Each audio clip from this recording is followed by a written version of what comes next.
students, in this video we will discuss about verb. So what is verb and what are the types of verb? Finite verb, non-finite verb, transitive verb and intransitive verb. So let's start from verb. सबसे पहले आपको जानना होगा कि verb क्या होता है. तो इजी लैंग्वेज में हम लोग ऐसे कह सकते हैं कि वर्ब जो होता है एक्शन वर्ड होता है, जो भी चीज़ें आप करते हो उसके बारे में बताता है.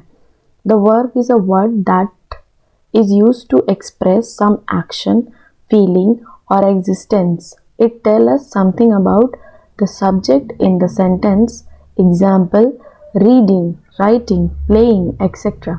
तो ये जो कह रहा है कि जो मैंने आपको बताया कि जो वर्ब होता है ये फीलिंग्स को एक्सप्रेस करता है या फिर आपके एक्सप्रेशंस, जो भी आप चीज़ें कर रहे हो, जो भी एक्शन कर रहे हो उसको वर्ब कहते हैं. जैसे कि एग्जांपल से समझ सकते हैं, Soni reads a book. Soni का एक्शन है कि वो बुक पढ़ रही है.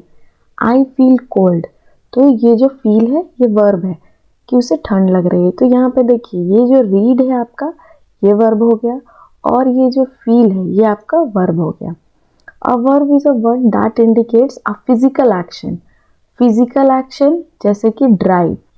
Drive करना आपका physical action है. Sometimes it is a mental action. Think, सोचना आपका mental action है. और a state of being मतलब किसी चीज़ का होना, जैसे कि existence. Every sentence जो भी एग्जाम्पल में आपका रहेगा या फिर आप जैसे जो भी बुक्स पढ़ रहे हो उसमें आपका एक वर्ब तो होगा ही. तो ये जो कह रहा है कि आप कभी फिजिकल एक्शन हो सकता है, कभी मेंटल एक्शन हो सकता है, कभी स्टेट ऑफ बीइंग हो सकता है. Every sentence contain a verb. हर जो भी आपका सेंटेंस होगा वो वर्ब कंटेन करेगा. और वर्ब्स जो होता है are almost always used along with a noun और pronoun to describe what the noun और प्रोनाउन इज डूइंग. जैसे इस सेंटेंस में कि सोनी रीड्स अ बुक, तो यहाँ पे ये कहना चाह रहा है कि आपका जो वर्ब होगा, सेंटेंस में वर्ब होगा ही. क्यों होगा? तो वो आपके एक्शन को शो करेगा कि जो नाउन है, ये जो नाउन है सोनी, ये क्या कर रही है. ये जो प्रोनाउन है आई, ये क्या, इसे क्या लग रही है, क्या हो रहा है. तो ये जो है आपका जो वर्ब है ये डिस्क्राइब करता है कि नाउन और प्रोनाउन क्या कर रहे हैं, what they are doing. I hope आप लोगों को यहाँ तक समझ में आ गया होगा. Next is types of verb. So what are the types of verb? There are two major classes of verb. First is principal or main verb. Second is auxiliary or helping verb. आप सभी समझ गए होंगे कि verb क्या होता है. verb एक action word होता है. तो यहाँ पे देखिए verb है go, जाना. तो इसका verb 1 go, verb 2 है आपका went, gone, going, goes. ठीक है. Next is right. तो यहाँ पे right, wrote, written, writing, writes. do, did, done, doing, does. तो ये सारा आपका मेन प्रिंसिपल वर्ब्स है. नेक्स्ट इज ऑक्सिलरी और हेल्पिंग वर्ब. जो भी आप सेंटेंस में यूज़ करते हो, जैसे कि प्रेजेंट टेंस में इज, एम, आर यूज़ करते हो, पास्ट टेंस में वॉज, वर यूज़ करते हो, हैज़, हैव जो आप परफेक्ट टेंस में यूज़ करते हो, विल, शैल जो आप फ्यूचर टेंस में यूज़ करते हो. तो ये सारा जो है आपका ऑक्सिलरी वर्ब है, इसे ही हेल्पिंग वर्ब कहते हैं. Next is main verb. Main verb divided into 2 parts. Main verb जो होता है आपका ये 2 पार्ट्स में डिवाइडेड है. एक है आपका फाइनाइट वर्ब और एक है आपका नॉन फाइनाइट और इनफिनाइट वर्ब. नॉन फाइनाइट और इनफिनाइट वर्ब दोनों सेम है. नेक्स्ट आगे देखते हैं.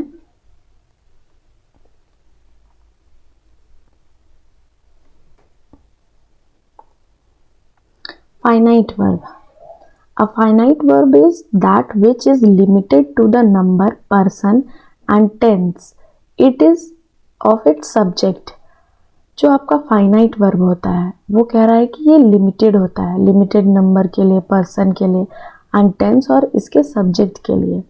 अ finite verb is that which change is form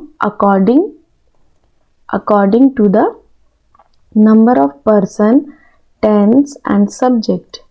A finite verb is which agree with the number of person and tense of its subject.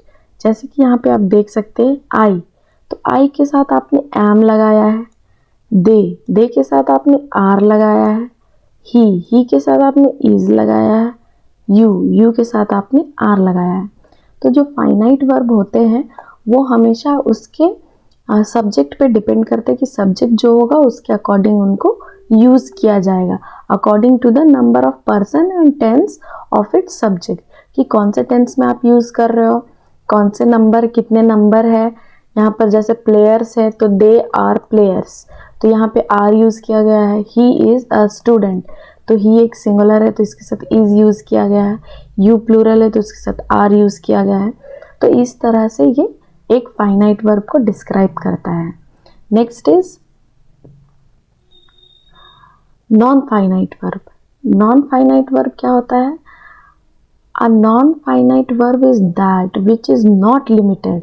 अब पहले वाला जो फाइनाइट वर्ब था वो लिमिटेड था, लेकिन ये जो है नॉट लिमिटेड है। अभी आपको ज़्यादा समझ में आएगा, अभी आप उसके साथ कंपेयर कर पाओगे कि जो फाइनाइट होता है वो क्या होता है और नॉन फाइनाइट क्या होता है। इस वाले से आपको ज़्यादा समझ में आएगा। To number, person and tense of its subject. A non-finite verb is that which does not change its form according to the number, person and tense. ये according to the number, person change नहीं होता है। On long finite verb, ये verb होगा, verb with that which doesn't agree with the number, person and tense of its subject.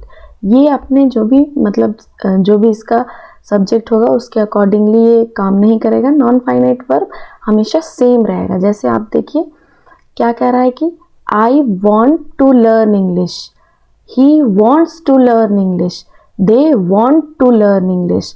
मैंने आपको बताया कि जैसे कि आप लोगों को ये पहले वाले वीडियो में मैंने ये बताया था कि जो आपका सिंगुलर सब्जेक्ट होता है उसके साथ आप सिंगुलर वर्ब यूज़ करते हो, जैसे कि सब्जेक्ट प्लस वर्ब का फिफ्थ फॉर्म प्लस ऑब्जेक्ट, जो ये सिंगुलर सब्जेक्ट होगा।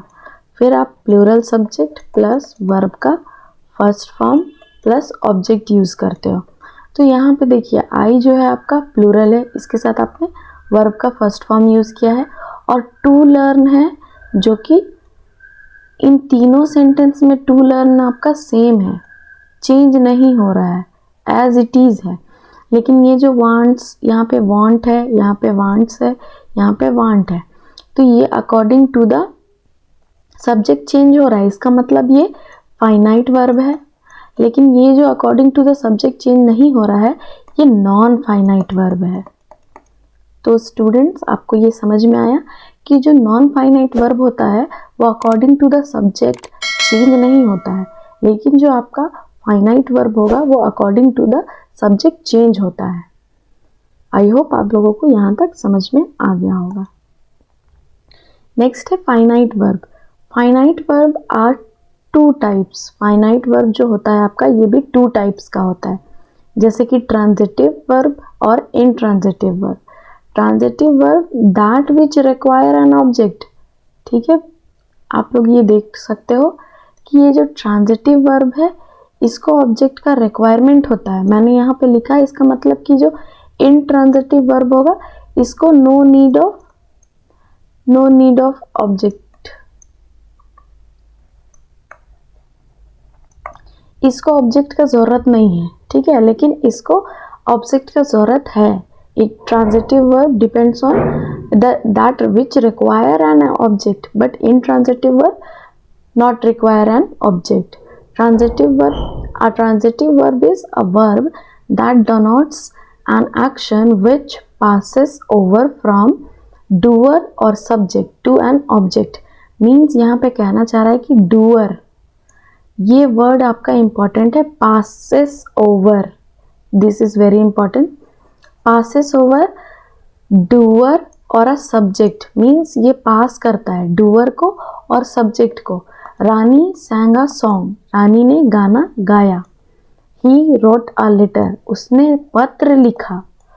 चीकू लाइक स्वीट्स, चीकू को पसंद है क्या, स्वीट्स। तो ये पासेस कर रहा है, ये जो आपका ट्रांजिटिव वर्ब है, ये जो एक्शन कर रहा है वो किसी को पास कर रहा है। वो गाना गा रही है, वो लिख रहा है, पत्र लिख रहा है, वो चीकू जो है उसको स्वीट्स पसंद है। तो इस तरह से आप समझ सकते हो कि ट्रांजिटिव वर्ब जो होता है वो passes over the doer subject of an to an object. जो ये सब्जेक्ट है, ये जो कर रहा है, ये अपना एक्शन जो है उसको वो पासेस कर रहा है ऑब्जेक्ट में। और जो इंट्रांजिटिव वर्ब होते हैं,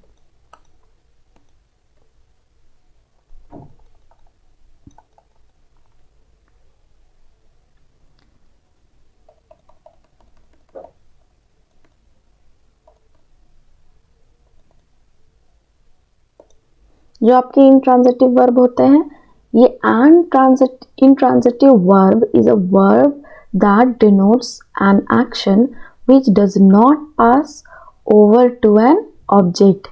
ये जो है ऑब्जेक्ट, इनको पहले मैंने बताया कि इनको ऑब्जेक्ट का रिक्वायरमेंट नहीं होता है और ये not passes over to an object, that does not require an object. इसमें ऑब्जेक्ट का ज़रूरत नहीं पड़ता है। जैसे गुड्डू लाफ्स, गुड्डू हंसता है। डॉग बार्क, डॉग्स जो है बार्क करते हैं, भौंकते हैं। बर्ड्स फ्लाई, बर्ड्स जो है फ्लाई करते हैं। तो इसमें जो आप देख रहे होंगे कि इसमें कोई भी ऑब्जेक्ट नहीं है। दैट्स मीन ये इंट्रांजिटिव वर्ब है जिनको किसी ऑब्जेक्ट का ज़रूरत नहीं पड़ रहा है। तो आप लोगों को आई होप कि क्लियर हुआ होगा ट्रांजिटिव और इंट्रांजिटिव वर्ब में। ट्रांजिटिव वर्ब आप लोग ऐसे समझ सकते हो कि ट्रांजिटिव वर्ब जो है नीड और इसको रिक्वायरमेंट होती है ऑब्जेक्ट की, ये पासेस करता है। लेकिन जो इंट्रांजिटिव वर्ब होते हैं इनको पासेस करने की ज़रूरत नहीं होती और ये जो है ऑब्जेक्ट की इनको ज़रूरत नहीं पड़ती है। आई होप स्टूडेंट आप लोगों को ये समझ में आया होगा। So best wishes for your examination and all the best.